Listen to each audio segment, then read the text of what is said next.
Hey folks, Nathan here, and this is the 2019 Toyota Corolla sedan. And I recently had an opportunity to drive the Honda Civic and the Mazda3. They directly compete. Coming up, I'm going to tell you what I think about this car and how it compares to the competition.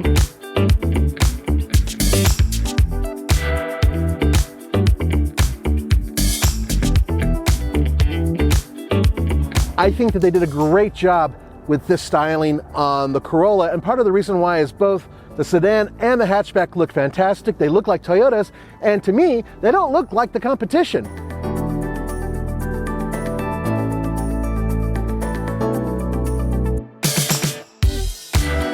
There are a ton of different engine and transmission choices, if you think about it, for the Toyota Corolla.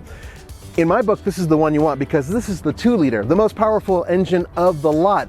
This one puts out 169 horsepower and 151 pound-feet of torque, and it's paired to a continuously variable transmission, a CVT, but you can get a 6-speed manual with this, which is awesome.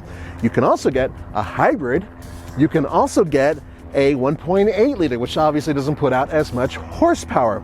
Now, because there's so many different options out there, we're going to put on the screen what you can get with different combinations for MPG.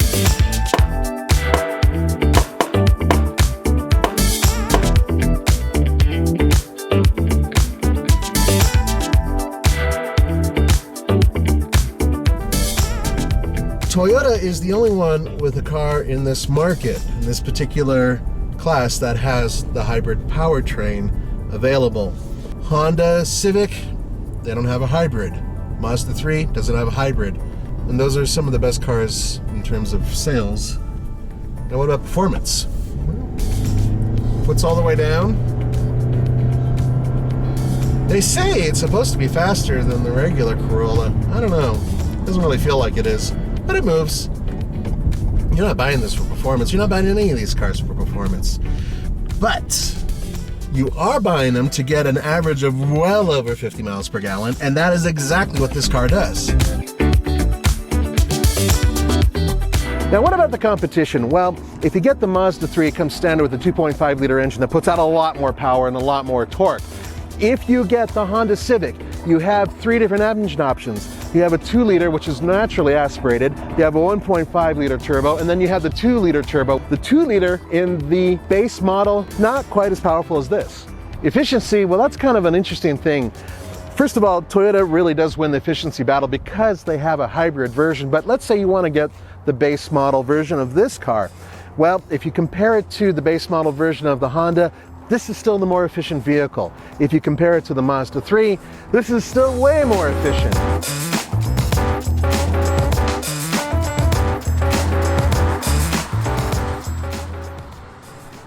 This is the XSC model, so it is the top of the line, sporty, everything, including a CVT, but you can get a manual transmission, thank God. This vehicle, it's not fast, but it'll get you out of your own way, right? It's not quite as sporty right off the bat as the Honda Civic Sport I just drove. That was a sedan as well, and that has a little bit more power. It's a little bit more hunkered down to the ground. However, the ride on this car is better, just in terms of regular city driving. It's got big 18-inch wheels, and despite that, it's smooth. And the best part about this car, throughout the entire lineup, including the hybrid, is the fact that you have the independent rear suspension. It does not feel like a small econo box when you throw it through a corner.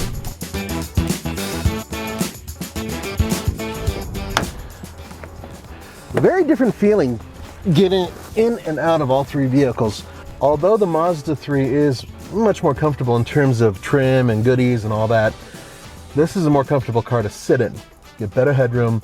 I have more usable shoulder and leg room up front. The Honda sort of splits the difference between the two. It feels a little bit lower, it sits a little bit lower, but headroom is actually slightly better in the front seat of the Honda. Let me show you the back. Now, I am around 6'1", and I'm sitting behind myself. And I can tell you a couple things. Headroom is actually better in the Honda Civic. Legroom, they're about the same. The Mazda 3 is by far the tightest interior in the back. Altogether, relatively comfortable. I sit far back. I tend to lean my seat back a little bit too. So I do have some decent knee room, and my feet squeeze under the front seat. I would say that for 2 adults, not too bad. 3 adults is gonna be tight. It's an interesting thing with trunk space, because you would think that is a big trunk, and it is. It's big, but you know what? It's actually not best in class.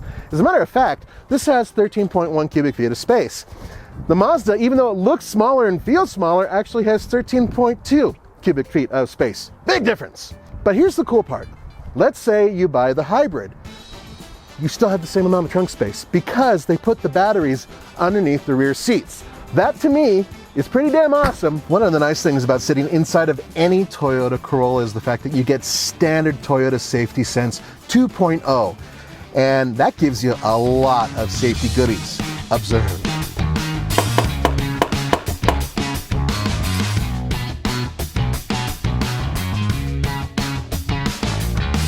Now, if you look at the competition, Honda has a similar system. It's known as Honda Sensing. It's standard throughout the line, and this is what it has.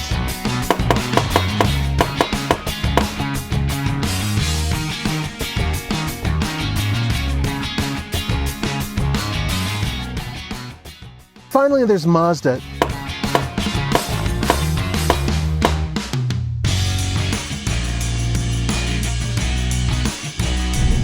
I like the overall ride on this car. I really do. You know what else I like? I like the fact that Toyota's really pushed it with the interior in terms of quality materials. I like the fact that I can put my elbow on the door panel and it's nice and soft material, so it doesn't feel rough and nasty like, well, so many do. That's awesome. Yes, it's not quite as luxurious and not quite as pretty as the Mazda 3's interior. I feel that the Mazda 3 has the best in class interior and overall styling inside. Yes, that may be subjective to some people, but you know, when you look at the 3 different colors, the different leathers and metals used and everything else, they really did try to make an excellent interior. But this isn't too bad. It cuts the difference between Honda and Mazda. One of the things that Honda doesn't really give you is this. Sunroof. At least in the sports package I drove, they didn't even have it as an option. So that's nice to have in this car. It's awesome to have in this car. A lot of people who buy the Civic and the Corolla and the Mazda 3 are young, and many of them want a sunroof. And despite the fact that I have a pretty tall torso, there's still enough headroom for me not banging my big fat head against the roof. So that's a plus.